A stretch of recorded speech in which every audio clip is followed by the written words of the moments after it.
tolerancija krikščioniškai, be abejo, aš kalbu ne pirmą kartą ir teko išvažinėti daug Lietuvos miestų, miestelių, kalbėti tą temą. Paprastai mane kviesdavo Civitas klubai, tokie, kurie įsikūrė daugelyje Lietuvos mažesniųjų miestelių. Aišku, ir kitom temom būdavo, ten įvairios mano temos, bet viena iš jų yra būtent šita. Ir dabar sužinojau, kad Kaune čia yra toks įdomus projektas Kunigai kavinėse. Tai mane pakvietė kunigas Artūras Kazlauskas, su malonumu atvažiavau, nes Kaunas yra mano gimtasis miestas ir turbūt nepamenu, ar aš esu buvęs čia Civitas klube, ar dar kažkur tą temą kalbėjęs, galbūt kalbėjau. Netaip svarbu, ar aš kalbėjau, svarbu, kad įdomu būtų žinoti, kas esat jūs ir iš kur susirinkę, kad kauniečiai tai įtariu, tikriausiai niekas neatvažiavot iš kitų miestų. Bet paprastai publika, kai aš kalbėdavau šitą temą, tai nebūdavo katalikiška, krikščioniška publika, buvo labai įvairi. O nežinau, ar čia gerą klausimą, vis tik jūsų paklausiu, čia jūs susirinkę daugiausia turbūt praktikuojantis katalikai, ar ne? Taip, ne? Supratau. Tai tada esam tarp savų, kaip sakant. Bet kodėl aš to paklausiu, nes, gerai par kitaip kalbi su žmonėmis, kurie pažįsta, kas yra tikėjimas ir maždaug žino, kas yra tikėjimas Kristumi. Ir turbūt kitaip kalbi su žmonėmis, kurie to visiškai nežino arba tik iš nuogirdų žino. Čia kaip teatruose reiktų pranešti, kad mobilius telefonus išsijungė. Kaip ten bebūtų, šita tema, aš manau, yra labai aktuali. Nes žodis tolerancija paskutiniu metu tapo madingas, labai dažnai vartojamas. Būtent tolerancijos trūkumu yra kaltinama bažnyčia. Tada bažnyčios žmonės atsako kitu tokiu būdu, dažnokai atsako tokiu būdu, kad tolerancija yra iš viso baisus žodis, jo nereikia vartoti, tai yra kažkoks ten Europos Sąjungos išsigalvojimas ir jeigu jau yra tolerancija, tai yra abejingumas, tą žodį tapatina su abejingumu ir dažniausiai nemato jokio ryšio su krikščionybė. Aš manau, kad tiek viena, tiek kita pozicija, kuri kaltina bažnyčią netolerancija, ir ta pozicija, kada bažnyčia arba bažnyčios žmonės, ne bažnyčia, atsižegnoja kabutėse nuo to žodžio ir jo nemėgsta ir sako, kad čia mes nenorim būti tolerantiški, mes, pavyzdžiui, skelbiam Kristų. Tos abi pozicijos yra visiškai neteisingos. Nes turbūt geriausiai būtų nurodyti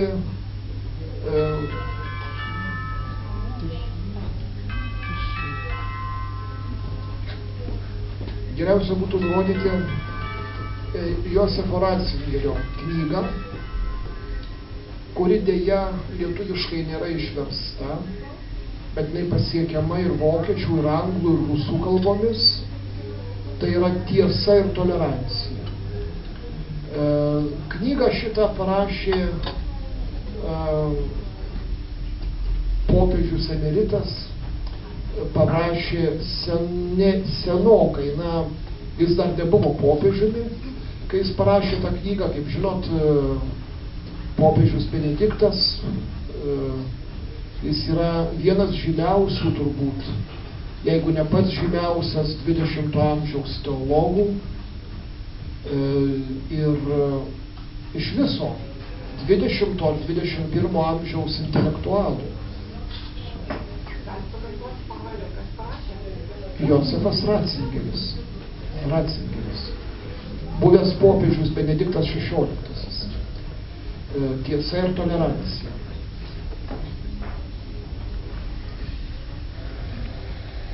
Taigi toje knygoje jisai toleranciją pirmiausia sieja su tiesos klausimu.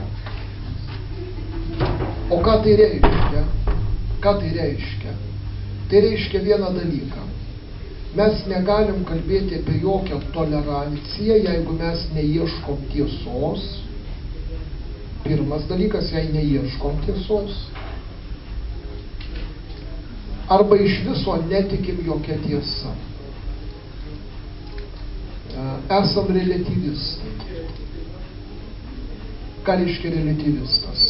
Kuriam atrodo, kad visa, kuo tiki žmonės, yra gerai, tegul jie savo tiki, o aš nežinau, kuo aš tikiu. Aš tiesiog gyvenu ir galvoju apie savo Dievą, kurį dažnai susilipdau iš įvairiausių atplaišų, kitų religijų, praktikuoju vairias praktikas arba nieko nepraktikuoju, tiesiog gyvenu tokį gana abejingą gyvenimą, siekiu karjeros, gyvenu savo arba gyvenu su kažkuo. Na, įvairiai galima gyventi, bėgant nuo tiesos ir nekeliant tiesos klausimo. O kada tiesos klausimas iškyla?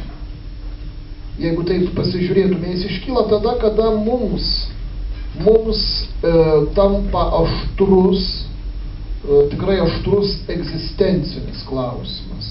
Tai yra, kada mes papuolam į tokią situaciją, kurią galim pavadinti krizinį.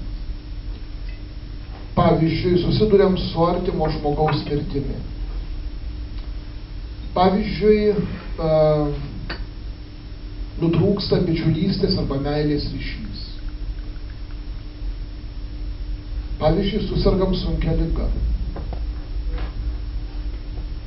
Ir žmogus pakliuvęs tokias situacijas, jis paprastai klausia, o vis tik, ar yra prasmė, ar yra tiesa, iš viso ar gyvenimas nėra beprasmis ir atsitiktinumas. Aš nesakau, kad tik tai taip žmogus tik tada pradeda ieškoti tiesos. Žmogui yra būdinga ieškoti prasmės, šiaip jau. Viktoras Franklis tą labai gražiai parodė savo knygose, psichoterapeutas Viktoras Franklis. Bet jis ir įvardijo vieną tokią labai svarbią mūsų laikų ligą, kurią pavadino taip moksliškai noogeninė neurozė. Tai yra neurozė kylanti iš prasmės trūkumo. Žmonės nesurasdami prasmės dėl to kenčia. Mūsų pasaulis, kuriame mes su jumis gyvename, labai dažnai siūlo priimti relativistinę poziciją, nuo ko aš ir pradėjau, kad tolerancija yra, negalim kalbėti apie toleranciją, jeigu esi relativistas. Bet mūsų pasaulis būtent siūlo priimti tokią poziciją. Tai vadinama postmodernizmu. Visos maždaug tiesos yra vienodos, visos religijos lygios. Visi gyvena kas kaip nori. Gyvenimo būdas yra tavo reikalas. Apie tiesą neklausk. Tiesiog kiekvienas turi savo tiesą. Bet šita pozicija tokia iš pirmo žvilgsnio patraukli. Iš tikrųjų ir neįpareigojanti nieko, ar ne? Nes tokia pozicija leidžia tarsi gyventi kaip noriu. Jinai žmoguje sukuria tuštumą. Tuštumą, apie kurią kalbėjo Franklis. Ta noogeninė neurozė. Neurozė dėl to, kad man trūksta prasmės. Aš norėčiau žinoti, dėl ko aš gyvenu, tačiau supantis mane pasaulis nuolat man įrodinėja, kad iš viso dėl ko tu gyveni, tu turi pats susikurti tą savo tikslą, savo prasmę, o žmogus prasmės susikurti negali. Kaip mes bebūtume, kaip mes benorėtume, mes patys negalim susikurti prasmės gyvenime. Mes galim pasistatyti namą, galim nusipirkti gražių daiktų, galim padaryti puikią karjerą. Tačiau mes niekaip negalim susikurti prasmės. Kodėl? Paklausit. Todėl, kad jeigu mes kažką susikuriam, tai yra mūsų produktas, mūsų kūrybos vaisius. Ir jeigu mes susikuriam prasmę kabutėse, tokia prasmė negali įprasminti mūsų gyvenimo, nes jinai neviršija mūsų gyvenimo. Ar aiškiai kalbu, ar suprantate, apie ką kalbu? Jeigu aš kažką susikuriu, tai negali įprasminti mano gyvenimo, aš turiu atrasti prasmę, atrasti tiesą, ieškoti prasmės, ieškoti tiesos, būti prasmėje, būti tiesoje. Taip, bet kurtis nieko gero iš to neišeina. Ir va tokiam postmoderniam pasaulyje, kuris viena vertus kenčia nuo prasmės trūkumo ir nuo to, kad dažnai įrodinėjama, jog ir tiesos, ir prasmės negalima ir nereikia ieškoti. Būtent tokiame pasaulyje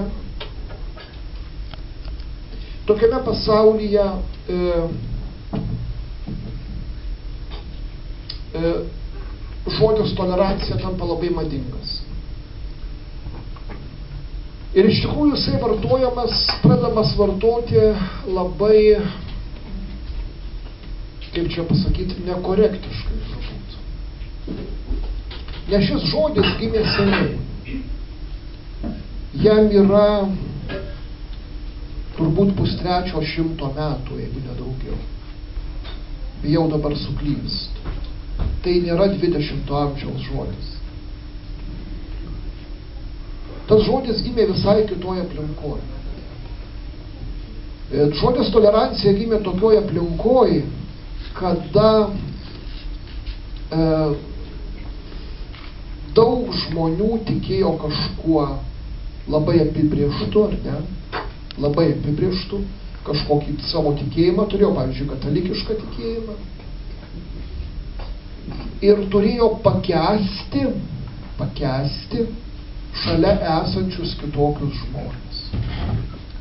Ir vat pirmieji filosofai, kurie pradėjo kalbėti apie toleranciją, iš tikrųjų jie kalbėjo ką? Jie kalbėjo, kaip pakęsti kitokį žmogų. Tolerancija pats žodis yra toks lietuviškas žodis kesmas. Iš tikrųjų, žodis tolerancija yra kilęs iš žodžio iškentėti. Toleruoti tai reiškia pakęsti, pakentėti kitą. Tiesiog iškentėti kitą. Nes kitas dažniausiai yra kitoks. Jį reikia iškentėti. Kaip pakęsti mažumas. Tie filosofai pradėjo apie tai kalbėti, kaip sugyventi žmonėms, kurie yra visiškai skirtingi, kad dauguma neprarytų mažumos, nebūtų agresyviai nusiteikus, kad mažuma taip pat suprastų, kad jinai gyvena tokioje aplinkoje, kur turi bendrauti ir turėti dialogą su tais, kurie sudaro daugumą. Tai vat,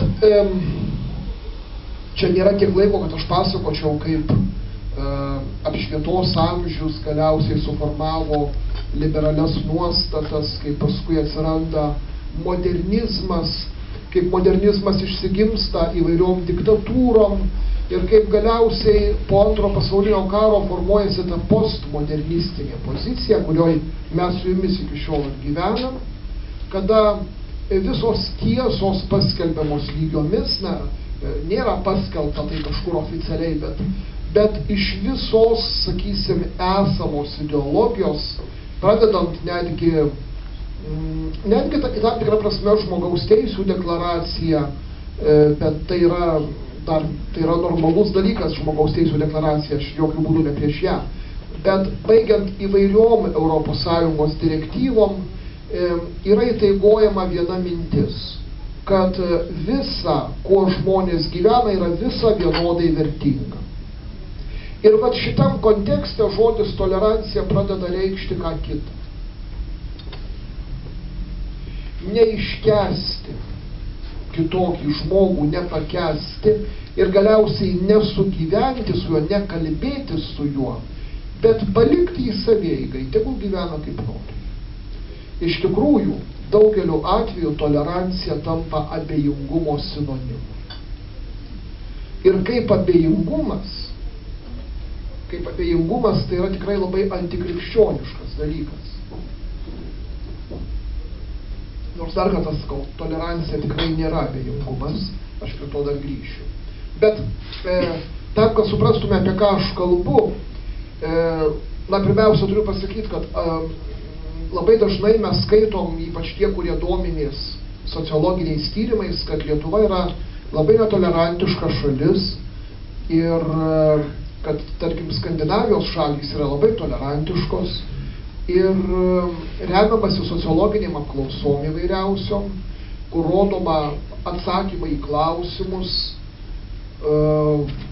kurie rodo, kad, sakysim, lietuviai labai nemėgsta čigonų, žydų, lenkų, visko nemėgsta, homoseksualų nemėgsta, nenorėtų su jais gyventi, šalia jų gyventi nenorėtų. Tuo tarpu skandinavai labai su visais norėtų šalia gyventi. Ir tos apklausos turi vieną ydą, turi didelę ydą. Iš tikrųjų, kada yra vyraujanti ideologija, kažkokia vyraujanti ideologija, jinai suformuoja teisingus atsakymus. Žmogus, dalyvaudamas toje apklausoje, nors jinai yra ir anoniminė apklausa, jis dažniausiai mėgina atsakyti teisingai. Kaip reiktų. Jūs net žinot, kad yra tas žodis politkorektiškai. Kad ko nors neįžeist, kad viskas ir tada tuo apklausų rezultatais remiantis yra pasakoma išreitinguojamos šalys, tolerantiškos ir netolerantiškos, o rimti sociologai truputį šypteli ir sako, čia tiesiog išreitinguojamos šalys pagal dabartinės konjunktūros įsisavinimą. Reiškia, tai yra šalys, kurių gyventojai gerai išmoko žodyną šiandieninį, nors tikrai nelabai žino, ką, pavyzdžiui, reiškia tolerancija. Ir yra šalys, kurios to žodyno dar neišmoko. Tokią išvadą galima padaryti iš tikrųjų, lyginant rytų ir vidurio Europos ir tos jau tikrosios vakarų Europos skirtumus atsakymų. Bet geriausiai šitas dalykas buvo turbūt pavaizduotas vienam iš filmų. Aš kai imu tą pavyzdį, aš labai gailiuosi, kad aš tikrai nepamenu, aš net nežinau, kaip kompiuteryje man pasiieškoti internete to filmo pavadinimą. Tai yra švedų filmas buvo apie Švedijos miestelį, nedidelį Švedijos miestelį, būtent paliečiantis šitą temą, tolerancijos temą ir homoseksualumo temą. Filmas labai gražiai parodo tolerancijos ribas labai puikios šeimos, kuri labai gerai moka šiandieninį žodyną. Ten yra toks epizodas. Šeimoje auga mergaitė, kuri turi homoseksualių potraukių, yra lesbietė ir draugauja su kita mergaitė. O šalia šeimos yra namas, stovi namas, kuriame gyvena du vyrai. Ir epizodas vyksta virtuvėje.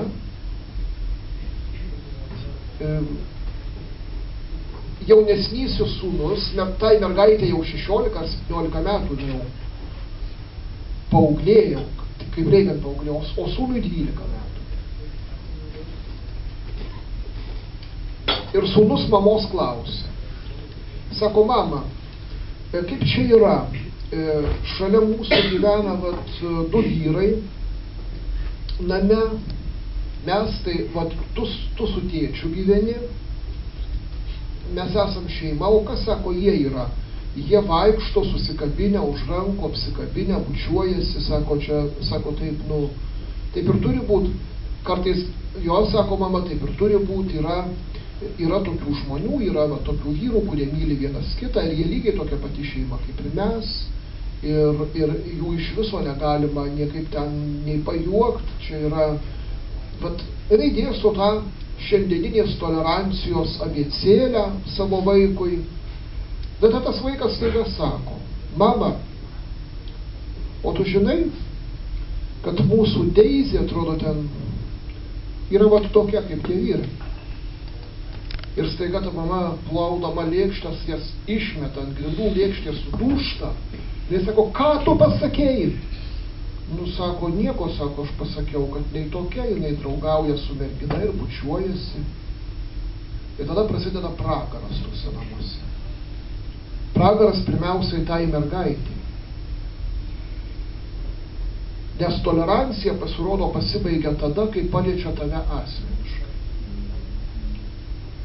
Ir kai tu iš tikrųjų susiduri su labai artimu žmogum, kuris pasirodo visai kitoks negu tu. Visiškai kitoks. Nu kaip visiškai? Nu, jis yra homoseksualus. Dėl kodėl tą neaiškina ir kaip, bet jis toks yra. Va tada reikia mokytis tikros tolerancijos.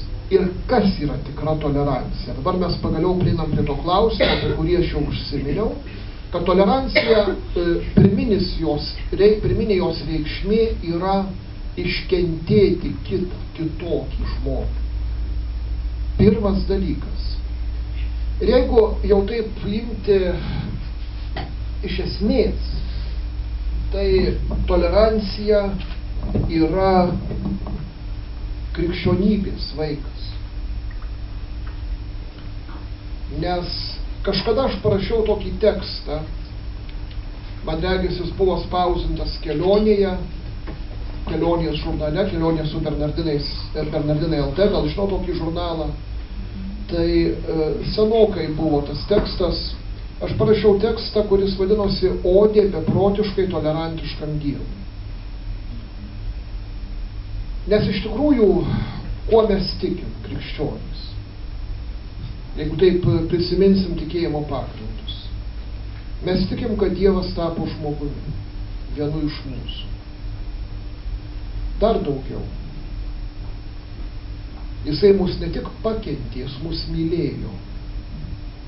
Pilnus nuodėmių, priešiškumo, nesupratimo, uždarumo.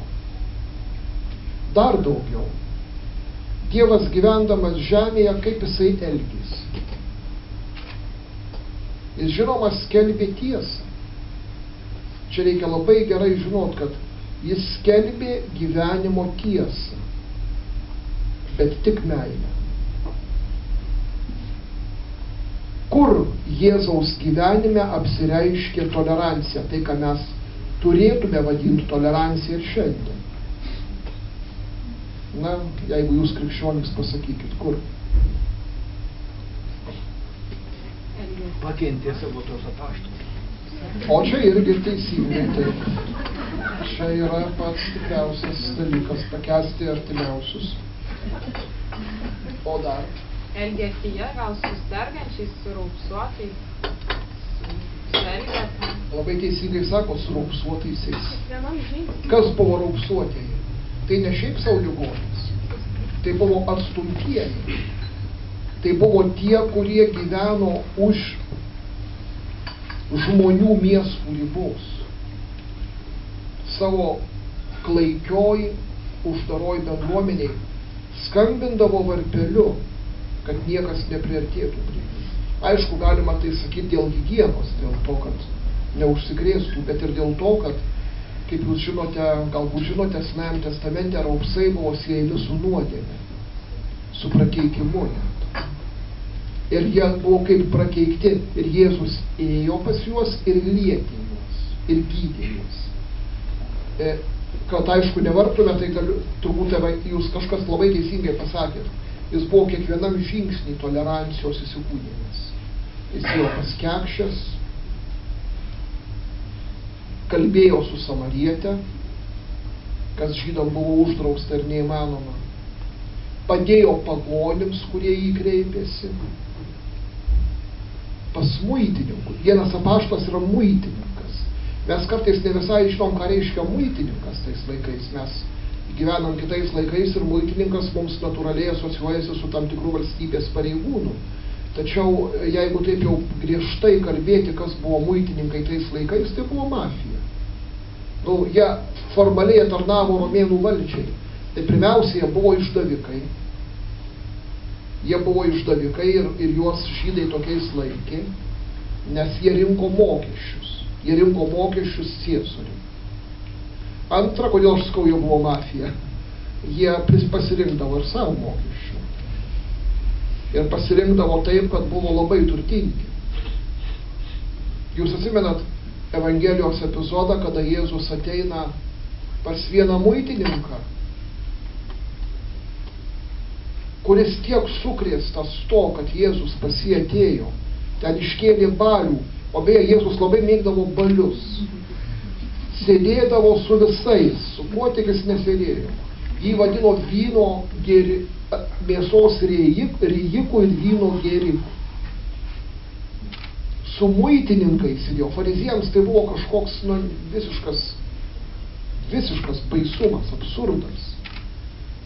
Ir štai jis ateina pas tą muitininką ir muitininkas tiek sukrėstas, kad šitas rabis, šitas stebukladarys, aišku, aš nemanau, kad tas muitininkas sugebėjo suvokti, kad tai Dievo sūnus. Jis pusę savo turto atiduoda išdalina vargšams. Tai matyti jis turėjo labai didelį turtą. Zachiejus. Labai didelį turtą. Taip veikia Jėzus. Taip veikia Jėzus. Ir galiausiai jis už mus mirė, kaip žinot. Jis mirė už tą Zachiejų, mirė už labai teisų fariziejų, už visus pasaulio teisius ir neteisius. Jis mirė už visus. Mes šitą frazę turbūt tiek išmokę, kad net nepagaunam jos gelmės. Ką tai reiškia? Tai reiškia, kad krikščioniško tikėjimo Dievas gina savimi, savo kūnu ir krauju, gina kiekvieno žmogaus orumą. Nėra žmogaus, už kurį nemirė Dievas. Yra tik žmonių, kuriems į tą mirtį nusispjautų. Ir jie nekreipia dėmesio. Bet tai turbūt yra jų reikalas, ar ne? Ir mūsų. Ar mes už juos meldžiamės? Ar mes esame iš tikrųjų Kristaus kūnas, kuris yra nuolat aukojamas už kitus. Ir kaip aukotas, tada jisai prisikelia naujam gyvenimui. Tolerancija labai aišku prieskas žodis apibūdinti Jėzų. Mes turim kalbėti apie meilę, apie begalinę artimo meilę. Tokią begalinę, kuri neskirsto į priešus ir draugus. Ir sako, kad saulė teka ant piktųjų ir ant gerųjų. Ir aš šitoj vietoje labai dažnai cituoju ir dabar pacituosiu žinoma amerikiečių pamokslininką Rick Joyner, kuris vienoj savo knygoj parašė: žmonės taip dažnai ginčijasi su kuo yra Jėzus. Nu taip, juk su katalikais, ar ne?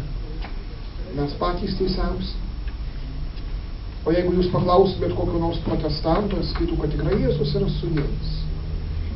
Ortodoksai iš vis pasako labai gražiai, man patiko, sako, mes nežinau, kodėl jūs nuo mūsų atsiskyrėt. Čia mūsų problema, ne mūsų. Bet kiekvienas norim savintis Jėzų, tie, kurie tikim. O tie, kurie netikim, tiesiog, ką?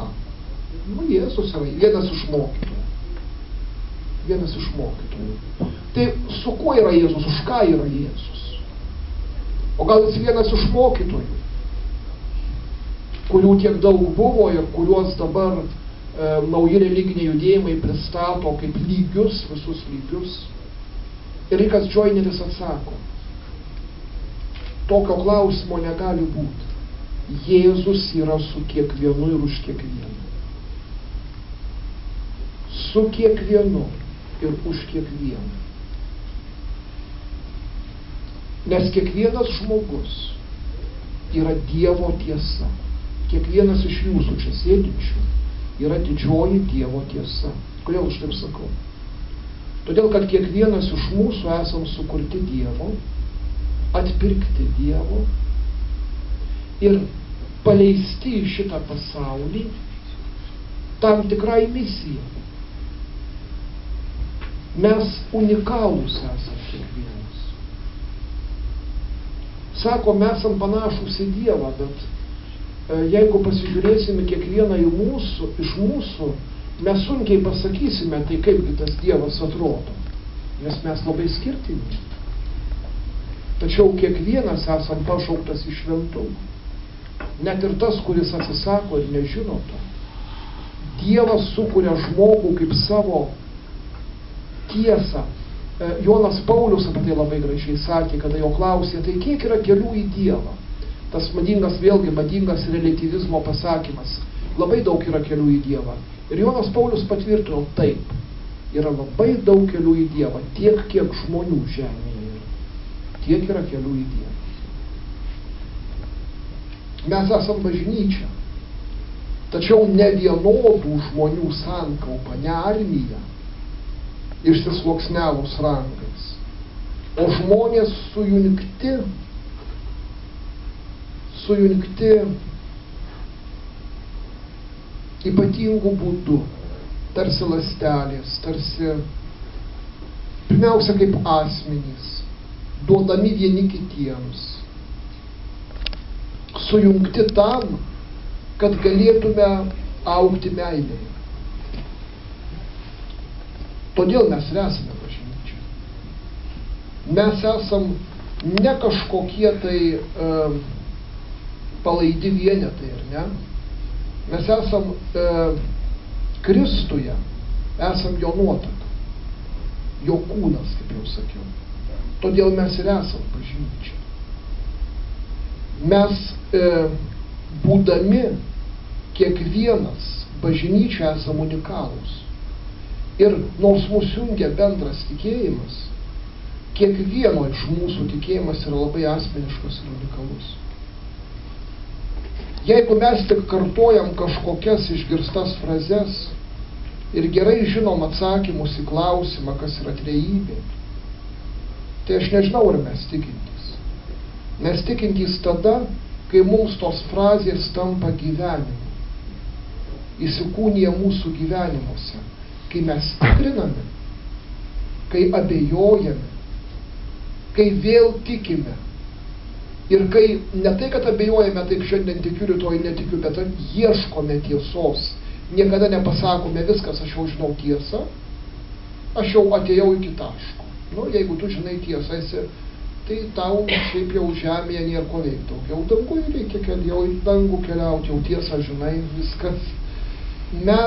Tiesa yra kelias. Jėzus sako, aš esu kelias, tiesa ir gyvenimas.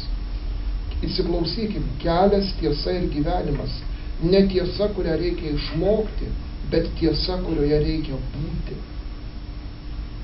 Ir tik tai tada mes galim liudyti tiesą. Tiek, kiek būname, tiek, kiek esame tiesoje. Nes kitaip mūsų liudijimas bus netikras. Nesvarbu, kiek frazių mes mokėtume, gražių, protingų ir net teisingų. Taip. Taigi, dabar mes priėjom prie klausimo, kuris tampa labai svarbus šiandien. Tolerancija krikščioniška. Mes išpažįstam tiesą, tikėjimo tiesą. Norėtųsi paklausti, bet neklausiu, kiek procentų jūs esat tikintys. Man tas klausimas labai patiko, nes vienas jaunas vaikinas, mūsų parapijietis sekmadienį praeitą manęs paklausė. Sako, Arūnai, kiek tu procentų tiki? Aš tai sako taip nuo 50 iki 95. Sakau, neblogai. Blogai. Sako, tai tu ne 100%. Nu, sakau, žinai, paklausyk. Sakau, jeigu aš tikėčiau 100%, tikėjimas iš karto dingtų manyje. Nes aš jau žinočiau. Atsirastų žinojimas. Aš žinau žmonių, kurie turėjo ypatingų mistinių patirčių, jūs žinot, jūs skaitėt. Ir vis tiek tų žmonių gyvenimuose buvo daug dykumos ir klausimų. Nors atrodo, tokios mistinės patirtys, taip arti Jėzus, kalbasi žmogus su Jėzu. Ir vis tiek yra iššūkis ir klausimas. Nes tikėjimas yra kaip strėlė, kuri turi perskrosti tą erdvę, kuri yra nežinomybė. Tikėjimas yra santykis, pirmiausia santykis su Dievu, kuris mums atsiskleidžia Jėzuje Kristuje. Iš to santykio mes gimstame tikėjimui, meilei ir vilčiai. Tom 3 didžiosiom dorybėm. Tik tai iš to santykio. Ir mes negalim į Dievą žiūrėti kaip į objektą, kurį galim tyrinėti mikroskopo, teleskopo. Ir nors tas jaunas žmogus taip nori tikėti 100%, bet sako, vis tiek geriau būtų. Bet sakau, žiūrėk, tada tavo laisvės tikėti neliktų. 100% yra būtinybė. Laisvėj nei 1% nepalikė. Sakau, sustok prie 99. Tai jau... Čia yra atsakymas į klausimą ne tik to jauno žmogaus. Daugybė žmonių sako, na kodėl tas Dievas nepasirodo taip, kad būtų visiems viskas aišku. Jeigu jis tai pasirodytų, viskas tikėjimui baigta, tikėjimui galas. Taigi mes tikime. Mes turime tikėjimo išpažinimą, kredo. Mes tikime. Mes nežinome, mes tikime. Ir tai nėra prasčiau už žinojimą. Aš sakyčiau, tai yra daug daugiau už žinojimą. Nes tikėjimas nuolat yra kelias, iššūkis, rizika, klausimas ir didžiulis džiaugsmas, atradimo džiaugsmas. Aš manau, kad nei vienas iš jūsų čia patyrėt malonių, įvairių malonių. Kada tu vėl atrandi Jėzų, vėl atrandi labai keistose, labai netikėtose aplinkybėse. Ten, kur nelaukiai, ten, kur nesvajoni, ten, kur neplanavai. Žinot, Jėzus labai nemėgsta planuoti. Nežinau kodėl, bet aš, pavyzdžiui, viską susiplanuoju, o jisai paima ir padaro taip, kaip nori. Taip, kaip nori, taip. Ir tada jį sutinki. Ir aš atsimenu, man buvo 2 tokios patirtys, kuriomis galėčiau pasidalinti. Viena buvo prieš kokius 7 metus, kada tikrai susirgau sunkia aritmija. Mane veždavo į ligoninę kas 2 dienos ir būdavo labai sunkus tai ritmo sutrikimai, atstatydavo ir vėl. Ir galiausiai ten statė stimuliatorių, tada tie jau pavojingiausi sutrikimai baigėsi. Bet aš, kai jau atsiguliau į tą ligoninę stimuliatorių, 2 operacijom net, tai reiškia kokiom 3 savaitėm atsiguliau, aš taip guliu, atsimenu, ir klausiu Dievo, Dieve, kodėl? Kodėl aš čia esu? Kodėl tu negali mane išgydyti? Vat paėmei taip ir išgydei, kaip Evangelijoje parašyta daugeliu atveju. Kas čia darosi? Kodėl aš turiu gulėti čia ir kankintis ir laukti operacijų ir paskui...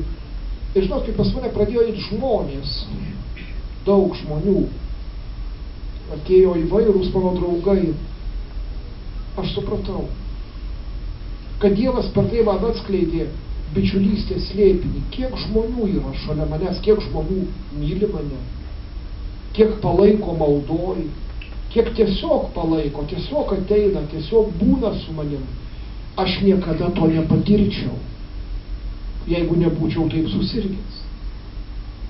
Nes juk visą laiką skubi, o šventę suplanuoju. Ten su visais susidauži taurelę, išgeri vyno ir labai linksmai šnekėsi, bet nepatiri tikros draugystės, žinok. Tada aš patyriau. Aš atsimenu, atėjo mano vieni draugai, jaunesni už mane, kuriuos aš vis kalbinau, kiek jūs galit gyventi nesusituokę, žinau, kaip kunigas, kiek jūs čia galit, 5 metai jau, žinau, kad ta moteris nori, o vyrukas, tai, kaip ir dažnai būna. Taip, viskas gerai, čia draugė mano ir čia mes vis tiek mylim ir atėjo jie pas mane ir sako, tik nemirk.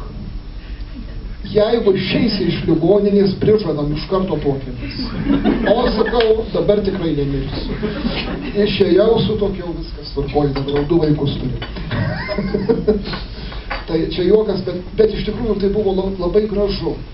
Ir kitas man buvo toks atvejis, irgi šiemet jau, kai aš atvažiavau į Kauną sausio 1 dieną, pasiryžęs šiaip susiplanavęs visai gražias atostogas, po visų vargų kalėdinių, kaip, žinot, kunigams tai yra per metus 2 didžiausi vargai, Velykos ir Kalėdos. Tai aš ir sausio 2 aš patekau į ligoninę, į Kauno klinikas. Visai savaitai. Irgi pykau ant Dievo.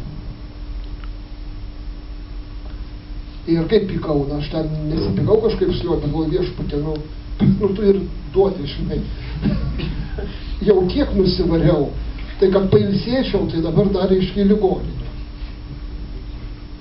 Ir turiu šeimos daktarą, kuris yra giliai tikintis žmogus, jis man ten siuntė epikrizės, reikėjo atsiųsti visos mano istorijos Santariškėse, kauniečiai nieko neturi, jis man dažnai skambindavo,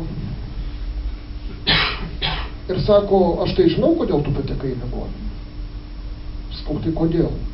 Sako, todėl, kad Jėzus tau visą laiką sako, jau seniai sako, sustok, truputį pastovėk, truputį pabūk su manim, ne. Reikia lėkti, bet tai sako, dabar davė tau vienutę, sakau, vienutę. Kas neaišku. Sako, nori pabūti su tavim visą savaitę. Ir draugų daug nėra, kurie ateis lankyti. Sako, kitaip neturėjo priemonių.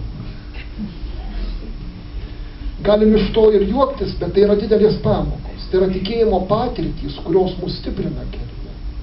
Ir kurias, kai mes suvokiam, mes iš tikrųjų žengiam toliau tuo tiesos keliu, tiesos, kurią galime liudyti. Jūs dabar paklausit, prie ko čia tolerancija. O tolerancija čia pat. Būtent tik tada, kada aš tikiu ir kada mano tikėjimas nėra vien tik išmąstymas, tik mąstymas apie kažkokią gražiausią pasaulyje idėją, o yra mano patyrimas, mano gyvenimo tikrovė. Tik tada, kada mano tiesa yra mano egzistencinė tiesa, tik tada aš galiu pradėti kalbėti apie toleranciją. Tik tada aš galiu susitikti su kitokiu, kada aš pasakau, žinai, aš esu toks, aš krikščionis. Nes jeigu aš sakau, aš esu visoks, man, atsiprašau, rusiškai dalampaškai. Man visi geri, viskas vienodai. Tai aš apie toleranciją kalbėti negaliu. Tolerancija prasideda tik tada, kada aš esu kelyje į gyvenimo prasmę ir esu kelyje, tikėjimo kelyje, kuriame aš pažįstu tiesą. tada aš galiu susitikti su kitaip tikinčiu, kitaip galvojančiu, kitaip manančiu žmogumi. Tada aš galiu bandyti ir rizikuoti. Ir žinot, aš visą laiką rizikuoju, kada aš susitinku su kitokiu žmogum. Aš nežinau, kokį klausimą jis man iškils. Kokį iššūkį aš turėsiu išgirsti. Bet aš turiu būti panašus, bent kiek panašus į Jėzų, jeigu esu kunigas ypač. Ir nesvarbu, kad kunigas, nesvarbu, kad vienuolis. Jeigu esu krikščionis, turiu būti bent kiek panašus į Jėzų ir susitikti kitokį žmogų ten, kur tas žmogus šiandien yra. Nereikalaut, kad tas žmogus keistųsi taip, kaip aš noriu, taip, kaip aš sugalvoju.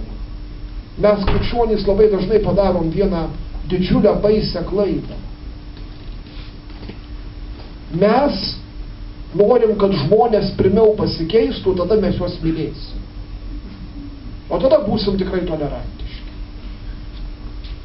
Bet tolerancija prasideda tada, kai aš pradedu, sakau, bent kiek panašus į Jėzų darytis, kuris pirmiausiai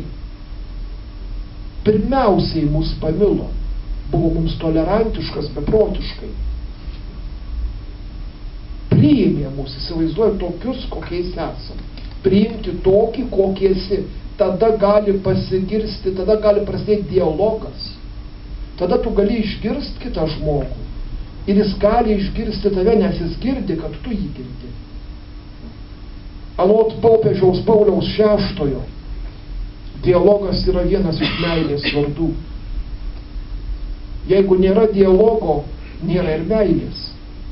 Nėra meilė ta, kuri nori prievartauti kitą. Meilė yra ta, kuri nori išgirsti kitą.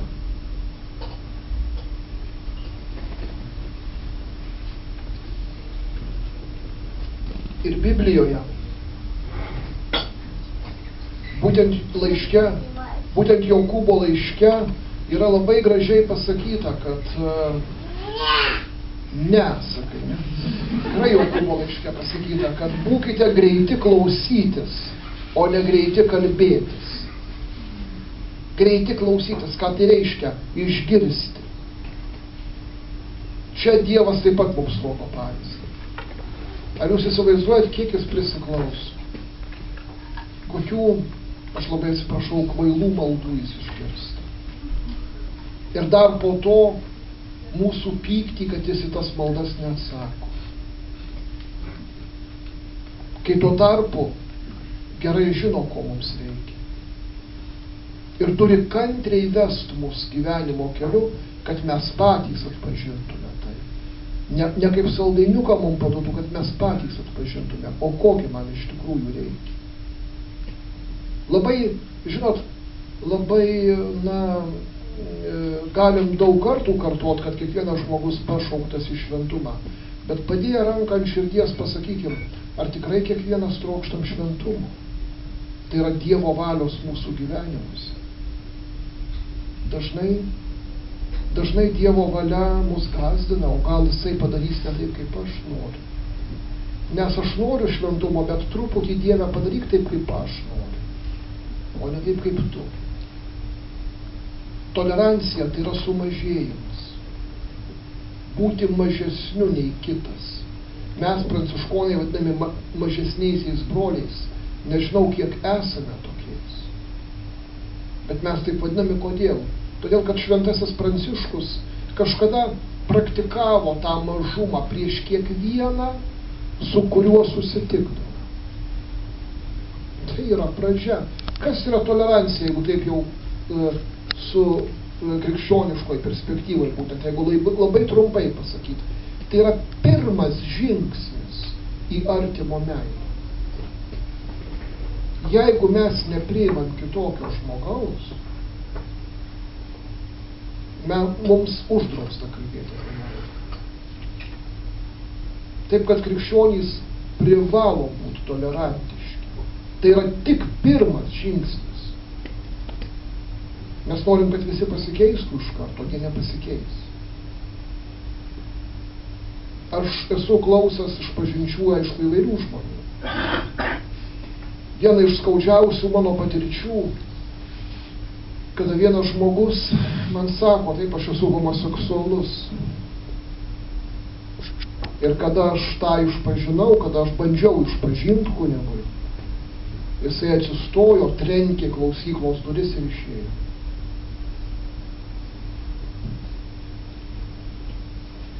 Komentarų nėra. Ir kiekvienas turbūt iš mūsų, aš bijau taip, kad taip yra, kad kiekvienas iš mūsų turim tokių nelabai gerų patirčių išpažinčių metu.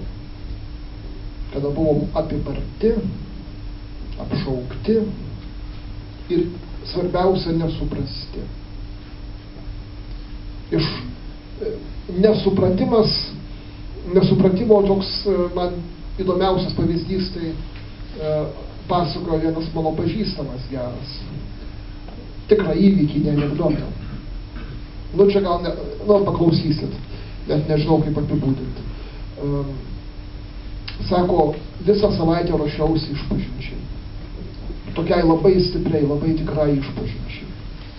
Norėjau išpažinti tai, kas man guli ant širdies ir eina į darbą pro bažnytėlę ir dar ne šiandien, žino, kad kunigas klausykloje sėdi tuo metu ir šiandien, pagaliau šiandien. Stambus vyras toks, už mane daug stambesnis, toks plačių pečių, atėjo prie klausyklos ir 20 minučių verkia, kalba, nutilo, laukia. Po kelių sekundžių kunigas matyt pabudęs, nes nutilo. Sako, tai nieko, brangioji, čia viskas gerai, 3 sveika Marija. Ką, brangioji pakilo ir išėjo. Gal paskui kunigas jau pamatė, kad brangioji stamboka tokia. Tai pavyzdys, kaip mes klausomės kartais, ne? Bet gal tai buvo senas ir pavargęs kunigas. Ir jam taip išėjo. Kaip ten bebūtų, baigdamas norėčiau jums pacituoti Evangeliją. Kaip tik lygiai valanda. Ir yra ta Evangelijos vieta, kuri man būtent, man atrodo, kaip pati įspūdingiausia krikščioniškos tolerancijos, kuri perauga į artimo meilę. Aprašymas, pats įspūdingiausias aprašymas. Tai yra Evangelijos pagal Joną 8 skyrius. Žinoma, kad jūs jį visi žinot, bet aš vis tik perskaitysiu. Ir atkreipsiu dėmesį tik į kelis dalykus. Jėzus nuėjo į Alyvų kalną. Auštant jis vėl pasirodė šventykloje. Visi žmonės rinkosi prie jo, o jis atsisėdęs juos mokė. Tuomet rašto aiškintojai ir fariziejai atvedė moterį sugautą svetimaujant. Pastatė ją viduryje ir kreipėsi į jį. Mokytojau, ši moteris buvo nutverta svetimaujant. Mozė mums įstatymė yra liepęs tokias užmušti akmenimis. O tu ką pasakysi? Jie tai sakė spęsdami ant pinklės, kad turėtų kuo apkaltinti. Nes iš tikrųjų įstatymas reikalavo tokias užmušti akmenimis. Ir Rabi, pasakyk dabar, tu gailestingasis Rabi. Pasakyk. Bet Jėzus pasilenkęs ėmė pirštu rašyti ant žemės. Jiems nesiliaujant kamantinėti, jis atsitiesė ir tarė, kas iš jūsų be nuodėmės, tegu pirmas sviedžia ją akmenį. Įsivaizduokit tą situaciją. Minia žmonių, pasiruošusi užmėtyti moterį akmenimis, ir Jėzus, kuris ne tik nepasitraukė nuo tos moters, jis šiaip turėtų pasitraukti, nešvari moteris. Pagal tos žydų papročius jis neturėtų būti šalia. Jisai atsistoja ir sako, kas iš jūsų be nuodėmės pirmas svieskit akmenį. Minia. Visko galėjo būti. Viskas priklauso nuo pirmojo minios lyderio. Jeigu jis sviestų akmenį ir visi sviestų. Ir užmuštų ir moterį, ir Jėzų. Bet kažkaip atsitiko kitaip. Jis labai rizikavo Jėzus. Dėl vienos svetimautojos jis rizikavo. Aš nežinau, kokia būtų krikščionybės istorija, jeigu jis būtų žuvęs čia. Turbūt jis būtų tokiu būdu atpirkęs mus. Manau, kad taip. Bet kaip žinot, įvyko kažkas kito. Ir vėl pasilenkęs rašė ant žemės. Tai išgirdę, jie vienas po kito ėmė trauktis šalin, pradedant vyresniaisiais. Turbūt akmenys iškrito iš rankų, pagaliau liko vienas Jėzus ir ten stovinti moteris. Ir čia yra svarbiausias dalykas, kurį mums reikia visiems išmokti. Tikrai kaip gyvenimo pamoką. Kaip gyvenimo pamoką. Atsitiesęs Jėzus paklausė, moterie, kur jie pasidėjo, niekas tavęs nepasmerkė. Jie atsiliepė, niekas, Viešpatie. Jėzus jai tarė, paklausykit, nė aš tavęs nepasmerksiu. Kitaip tariant, jis priima ją tokią, kokia jinai yra. Ir tai yra pats didingiausias aktas, kada tu priimi žmogų tokį, koks jis yra, patikėkit, žmogus keičiasi. Nes širdies gilumoje mes trokštam būti priimti. Pats didžiausias krikščionybės liudijimas – priimti kitą, kitokį, nusidėjusį, nusikaltusį, kalinį. Gal kai kas žinot, kad aš esu kalėjime nuteistų iki gyvos galvos kapelionas. Ir kai paruošiau pirmuosius krikštui 3 žmonės, kai kardinolas juos pakrikštijo, aš gavau labai daug žinučių iš dorų krikščionių. Kaip jis drįso, mafija krikštija mafiją. Kaip jūs drįsot atvesti kardinolą į kalėjimą, aš daugiau nesu jūsų parapietis. Niekada neužmiršiu tos žinutės, nežinau už ką. Ne, viskas, jūs esat niekšas. O Jėzus sako, ne aš tavęs nepasmerksiu. Ir tik tada, kai pasakė šitą, jisai sako, eik ir daugiau nuodėmių nepadaryk. Mes labai dažnai praleidžiam pirmą dalį. Ir aš tavęs nepasmerksiu, aš tave priimu. Mes labai skubam pasakyti antrą, eik ir daugiau ir elkis taip ir taip. Patarimus mėgsam, ne? Patarimus tai čia mūsų tarybiniais laikais sakydavo, sako, dom savietą, tiesiog ateini ir vieni patarimai. Patarimai ir patarimai. O pasirodo, kad tolerancija yra visų pirma priimti, iškęsti kitokį. Priimti ir iškęsti. Būti su juo. Kartais labai ilgai. Man kunigas Daniel Anš, kuris turbūt daugiau kaip 20 metų užsiiminėjo homoseksualių žmonių pastoraciją Paryžiuje, jisai sako, jisai man pasakojo, sakė, su kai kuriais iš tų porų aš draugauju 20 metų. Ir aš laukiu. Aš laukiu. Ir sako, jie tikrai pasikeičia. Jie nustoja praktikuoti tą. Jie nebūtinai tampa ne homoseksualiais, bet jie nustoja praktikuoti tą gyvenimo būdą. Jie tampa krikščionimis, jie mylinčiais, girdinčiais krikščionimis, ieškančiais tiesos ir tiesos ir apie save, kodėl aš toks, Dieve. Ne visada surandi tą tiesą. Bet pirmiausia, reikia išbūti su tuo žmogumi. Ir tik tada gali sakyti, eik ir nebenusidėk. Ir mes tikrai nusikalstam krikščionybei, pačiam Kristui, kada mes pirmiausia pradedam nuo to, eik ir nebenusidėk. Tai čia aš ir baigiu dabar jūsų klausimą.